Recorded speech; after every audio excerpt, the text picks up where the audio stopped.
بسم الله الرحمن الرحيم. إلهي سبحانه وتعالى مهضلك وحندوني معنتا هالحديث أو كم إذا حديث دي النبي محمد عليه الصلاة والسلام ورمضان تكقور رمي إن أنا دين له ذاقو حوليه هي النبي محمد عليه الصلاة والسلام وحولي شنصفه أي رمضان تو لقارت حي يعني هي بشان رمضان أي نصومن حي ومد النبي محمد عليه الصلاة والسلام أي صنته شنصفه oo marka ayna ummadii hore la qabin ay marka la gaartay shanta sifo ugu horeysa waxa weeyaan nabi alayhi salatu wasalaam wuxuu yiri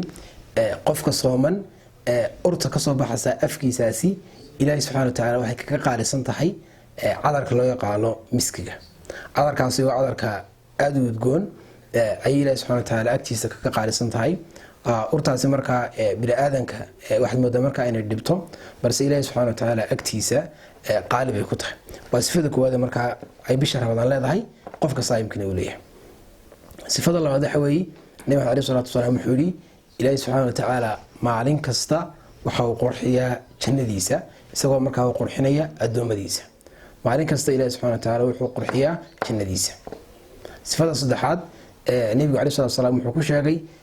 ilaahay subhanahu wa ta'ala malaa'iktiisu waxay u ducaysaa adoomadiisa sooman ilaa inta ay ka afturayaan markuu suxurto ilaa intuu ka afturayo inta uu soomayahay inta doonto hal ay kaato malaa'iktu ay u ducaynaysaa ilaahay subhanahu wa ta'ala leedahay adoonka ilaahay u dimi dhaaf qof kasta markaa sooman oo ay ka runtahay sifada afraad nabi alayhi salatu wasalaam wuxuu yiri waxa la xidhay yani waxa la xidhay shayaadiintii bishan waa bishii shayaadiinta la xidhay markaa weeyaan oo shayaadiintu markaa ku waaweynaa dhan way xidhayiin ayuu nabi alayhi salatu wasalaam yiri sifada u dambaysa shanaad waxa weeye ilaahay subhanahu wa ta'ala habeen kasta wuxuu ka xoreeyaa adoomadiisa ayuu naarta markaa ka xoreeyaa oo dami dhaafaa halka markuu mariyay nabi alayhi salatu wasalaam asxaabtu diiyoon waxay ku yiraahdeen ma habeenka leeyatul qadriga ayuu ma dadka laga xoreeyaa naarta mise markaasi waa wax markaasi guud